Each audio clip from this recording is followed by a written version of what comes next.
اما بنعمت ربک فحدث، اور اپنے رب کی نعمت کا خوب چرچا کر۔ تو اب یہ بتائیے کہ اللہ پاک کے پیارے نبی صلی اللہ علیہ وسلم سے کوئی بڑی نعمت ہے تو اب لے آئیے، سب سے بڑی نعمت ہے پیارے آقا صلی اللہ علیہ وسلم۔ تو جشن ولادت منانے والا اللہ پاک کی اس نعمت کا چرچا کرتا ہے، اس کا تذکرہ کرتا ہے، اس کا ذکر کرتا ہے، اس پر خوش ہوتا ہے، اس کی خوشی مناتا ہے۔ اللہ کے بندو، یہ چھوٹی نیکی نہیں ہے، خدا کی قسم بہت بڑی نیکی ہے۔ جو لوگ مروجہ طریقے سے اس ایشو کو لے کے چل رہے ہیں وہ یہ کہتے ہیں کہ جی اس کی اصل قرآن کے اندر موجود ہے۔ اللہ تعالیٰ نے سورہ یونس میں فرمایا قل بفضل اللہ وبرحمتہ فبذلک فلیفرحوا، کہ اے نبی تم فرماؤ کہ اللہ کے فضل اور رحمت کے ملنے کے اوپر خوشیاں مناؤ، اور یہ اس سے بہتر ہے جو تم نے دنیا کا متاع جوڑ رکھا ہے۔ وہ کہتے ہیں کہ جی قرآن کا واضح فتویٰ ہے کہ اللہ کا فضل اور رحمت ملے تو خوشیاں مناؤ۔ وہ کہتے ہیں اس سے بڑی کیا رحمت ہوگی کہ وما ارسلناک الا رحمۃ للعالمین، اور پھر ایسی رحمت اور ایسی نعمت کہ سورہ آل عمران میں اللہ تعالیٰ فرما رہا ہے لقد من اللہ علی المؤمنین اذ بعث فیہم رسولا، بے شک اللہ تعالیٰ کا احسان ہوا ہے مومنین کے اوپر کہ ان میں سے ہی ایک رسول ان میں مبعوث ہوئے، یتلو علیہم آیاتہ ویزکیہم ویعلمہم الکتاب والحکمہ وان کانوا من قبل لفی ضلال مبین، جو ان پر اللہ کی آیات تلاوت کرتے ہیں، ان کا تزکیہ کرتے ہیں، انہیں کتاب و حکمت سکھاتے ہیں، اس سے پہلے کھلی گمراہی میں تھے۔ تو کہتے ہیں کہ یہ اللہ نے وہ احسان کیا جسے قرآن میں احسان کے طور پر بیان کیا ہے، لہٰذا احسان بھی ہے، رحمت بھی ہے، اور قرآن کہہ رہا ہے کہ اللہ کے فضل اور رحمت کے اوپر خوشیاں مناؤ۔ تو اس لیے ہم میلاد اس طریقے سے مناتے ہیں کہ رسول اللہ سے بڑا کوئی احسان نہیں۔ ہم کہتے ہیں رکو ذرا، صبر کرو، بالکل ٹھیک کہہ رہے ہو، لیکن اس طریقے پر مناؤ جو نبی الاسلام نے تعلیم فرمایا۔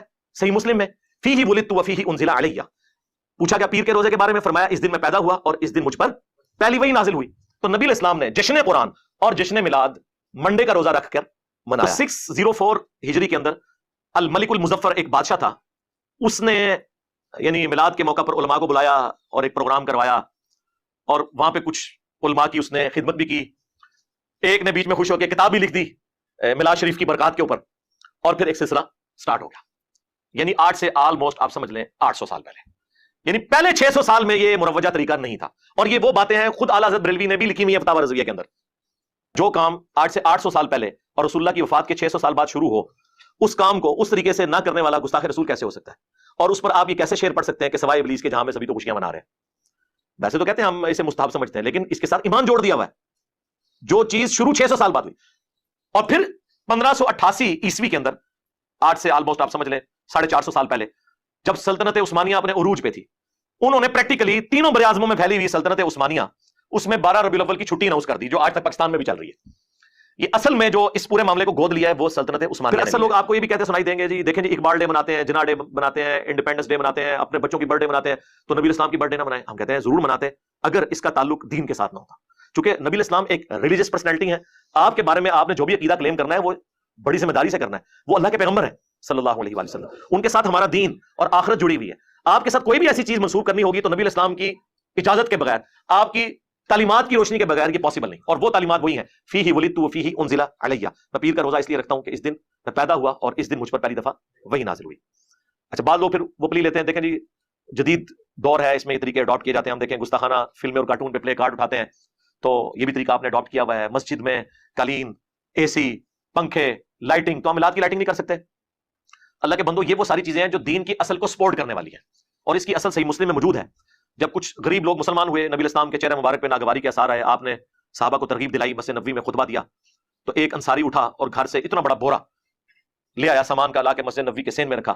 اس کو دیکھ کے لوگ اتنے امپریس ہوئے کہ اس نے اتنی ہمت دکھائی ہے، حالانکہ اتنا امیر آدمی نہیں تھا وہ۔ تو باقی لوگ بھی اپنے گھروں میں گئے اور پورا مسجد نبوی میں ایک ڈھیر جمع ہو گیا۔ نبی الاسلام اتنے خوش ہوئے، آپ نے فرمایا جس نے اسلام میں اچھا طریقہ جاری کیا، یعنی جس طرح اس انصاری نے کیا، جتنے لوگ اس پر عمل کریں گے اس کا ثواب اس کو ملے گا اور ان کے ثواب میں بھی کمی نہیں ہوگی۔ سنتن حسنتن کے الفاظ ہیں، ہاں، بدعتن حسنتن نہیں ہے۔ اور جس نے برا طریقہ جاری کیا، سنتن سیئتن، جتنے لوگ اس پر چلیں گے تمام کا اکٹھا وبال اس پہ ہوگا اور ان کے وبال میں بھی کمی نہیں آئے گی۔ یہ اس موقع پہ آپ علیہ السلام نے فرمایا تھا۔ تو دین اصلی جگہ موجود ہو، اس کے لیے آپ کچھ کرتے ہیں، مثلا منڈے کا آپ کسی کا روزہ رکھوا دیتے ہیں، کھلوا دیتے ہیں، ٹھیک ہے، کوئی مسئلہ نہیں ہے۔ ہم ہوائی جہاز میں حج کے لیے جاتے ہیں، لیکن حج کے ارکان تو وہی ہیں، وہی ارکان ہیں جو ہم ادا کرتے ہیں۔ اسی طریقے سے بخاری اور مسلم کتابی شکل میں لانا یہ خلفائے راشدین نے تو نہیں کیا، ایک اسلام میں اچھا طریقہ ہے جو انہوں نے جاری کیا، لیکن احادیث اصلی وہی ہیں، اپنی جگہ پہ ہیں۔ قرآن کو پرنٹ کرنا پرنٹنگ پریس کے اوپر، دین اصلی جگہ ہے۔ الیکٹرانک کاؤنٹر یوز کرنا تسبیحات کے لیے، پڑھ رہے اس میں سبحان اللہ الحمدللہ، یا غوث تو نہیں پڑھنا نا، ہاں۔ اسی طریقے سے کیمرے میں ویڈیو کو ریکارڈ کرنا یا مسجد میں ایئر کنڈیشن لگانا، یہ ساری کی ساری چیزیں دین کو سپورٹو ہے، دین کے طور پر نہیں، دین کو سپورٹو ہے، اگرچہ ان کا ثواب ہے لیکن اصلی دین اپنی جگہ ہے۔ لیکن دین میں جب کوئی چیز داخل کریں گے تو وہ بخاری مسلم کی حدیث ہے، من احدث فی امرنا ھذا فہو رد، جس نے ہمارے تعلیم کیے ہوئے دین میں کوئی چیز داخل کر دی وہ مردود ہو جائے گی۔ فجر کے کوئی 2 کی بجائے 4 فرض پڑے مردود. باقی چیزوں کی تو کوئی حیثیت ہی نہیں رہتی. آپ نماز بھی فالتو پڑھ دیں, چلیں کام میں تو سمجھ آتی ہے کہ کمی رہ گئی, فالتو کیوں نہیں قبول؟ نبی اسلام کے طریقے سے جی منع کی طرح جی منع ہے جی. مسلم شریف میں حدیث ہے فإن خير الحديث كتاب الله وخير الهدي هدي محمد صلى الله عليه واله وسلم وشر الامور محدثاتها وكل محدثه بدعه وكل بدعه ضلاله وكل ضلاله في النار. کچھ الفاظ سنن نسائی میں سٹرکچر مسلم شریف میں اس کی. آگاہ ہو جاؤ, سب سے بہترین کلام اللہ کی کتاب ہے, سب سے ہدایت یافتہ راستہ محمد صلی اللہ علیہ وآلہ وسلم کا ہے. بدترین کام وہ ہیں دین میں جو خود سے جاری کر دیے جائیں, اور وہ تمام کام بدعتیں ہیں, تمام بدعتیں گمراہیاں ہیں, اور تمام یہ گمراہیاں اور بدعات جہنم میں لے جانے والی ہیں والعیاذ باللہ تعالی. تو منع ہی ہے نا. ایک جملے میں بخاری مسلم میں حدیث ہے کہ مجھے اللہ نے جوامع کلمات کے ساتھ مبعوث کیا ہے. ایک جملہ بولتا ہوں سب کچھ کور. یہ جوامع کلمات ہے. جب نبی اسلام نے کہہ دیا کہ میرا طریقہ اس کے علاوہ گمراہی ہے تو منع. پھر اگلا پتہ کہتے ہیں نہیں ٹھیک ہے, ثابت نہیں ہے, منع بھی نہیں ہے, لیکن گناہ کا کام تو نہیں ہے نا, اس میں کون سا گناہ ہو گیا؟ ہم کہتے ہیں رکو ذرا صبر کرو. جنازے کی اذان کہاں پہ منع ہے؟ جی وہ ثابت نہیں ہے. نہیں یہ تو دلیل نہیں آپ نے لینی. آپ کہتے تھے منع کہاں ہے؟ جی منع تو نہیں. عید کی اذان کوئی منع نہیں, صرف حدیثوں میں یہ ہے کہ دیتے نہیں تھے, منع تو کہیں نہیں کی.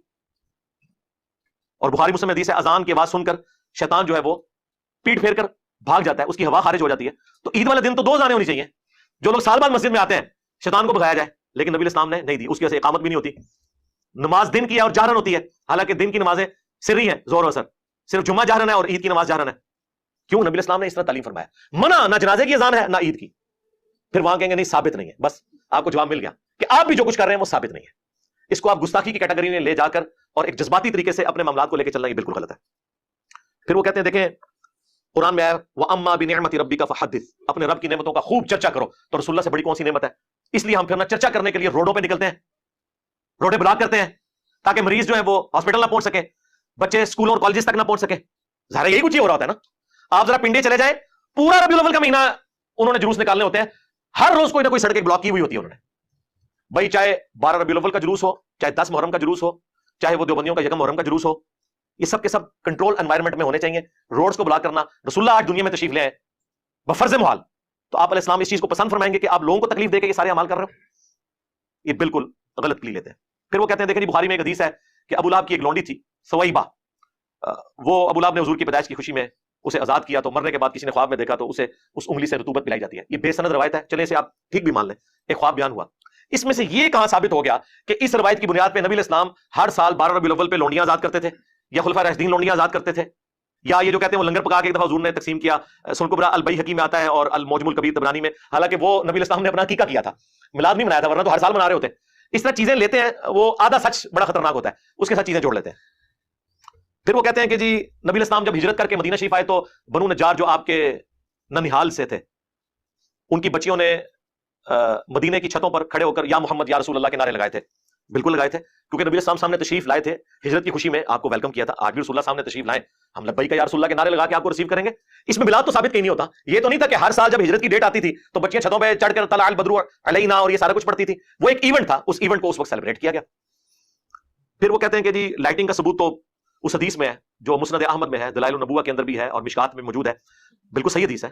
نبی الاسلام نے فرمایا میں اللہ کے ہاں اس وقت بھی خاتم النبیین لکھا ہوا تھا جب آدم علیہ السلام ابھی مٹی اور پانی کے درمیان تھے. میں دعائے ابراہیم ہوں, میں عیسیٰ کی بشارت ہوں, میں اپنی والدہ کا وہ خواب ہوں جو انہوں نے پیدائش کے وقت دیکھا کہ ان کے لیے ایک روشنی ظاہر ہوئی جس کی وجہ سے شام کے محلات بھی ان پر روشن ہو گئے. وہ کہتے ہیں اس سے لائٹنگ ثابت ہوتی ہے. نبی الاسلام کی والدہ محترمہ کو اللہ تعالیٰ نے یہ بشارت دی تھی کہ آپ سے وہ بچہ پیدا ہوگا کہ جس کا دین, جس کی حکومت بالآخر اس وقت کی سب سے بڑی سپر پاور رومن امپائر کو بھی سپر سیڈ کر جائے گی. یہ ایک بشارت تھی. اس سے نبی الاسلام کے گھر والوں نے, اہل البیت نے یا خلفائے راشدین نے کبھی رزق نہیں نکالا کہ وہ 12 ربیع الاول کے اوپر لائٹنگ کروانا شروع کر دیں. حالانکہ اس وقت بھی دیے مسجدوں میں جلتے تھے, لیکن کوئی ایسا رزق نہیں نکالا گیا. وہ کہتے ہیں جی عبداللہ محدث دہلوی نے لکھا ہے کہ وہ 3 جھنڈے دیے گئے تھے, ایک نبی الاسلام کے گھر پر, ایک خانہ کعبے کی چھت کے اوپر. عبدالحق محدث دہلوی, یہ انڈیا پاکستان بنگلہ دیش میں وہ تحفہ ہے کہ جتنی آپ کو یہ بڑی بڑی خرابیاں نظر آ رہی ہیں نا, یہ اس بندے کی وجہ سے. یہ آخر ان کے پاس حل یہی رہ جاتا ہے کہ آپ کو ایکسپلائٹ کرتے ہیں. پھر آپ اسی ڈاکٹر میں جب ان کو جواب دینا, پھر ان کو اندازہ ہوتا ہے کہ یار کسی کے اوپر گستاخی اہل بیت کا فتویٰ لگانا, گستاخی رسول کا فتویٰ لگانا ان باتوں کے اوپر جو دین میں موجود نہیں. جہاں پہ ہو آپ بالکل فتویٰ لگائیں. اگر ہم کوئی مس بہیو کرتے ہیں, کوئی اہل بیت کی گستاخی کرتا ہے, ان کی شان کو کم کرتا ہے, لگائیں فتویٰ. کوئی نبی اسلام کی گستاخی کرتا ہے, آپ ضرور فتویٰ لگائیں. لیکن وہ کام جن کاموں کو شروعی بعد میں کیا حکومتی لیول پہ آپ کے بادشاہوں نے, ان کی بنیاد پہ آپ لوگوں کے اوپر فتوے لگائیں, تو اپنی اداؤں پر غور کریں. صلوا علی محمد وآل محمد, اللهم صل علی محمد وعلی آل محمد واصحاب محمد وازواج محمد و امتی محمد اجمعین الی یوم الدین.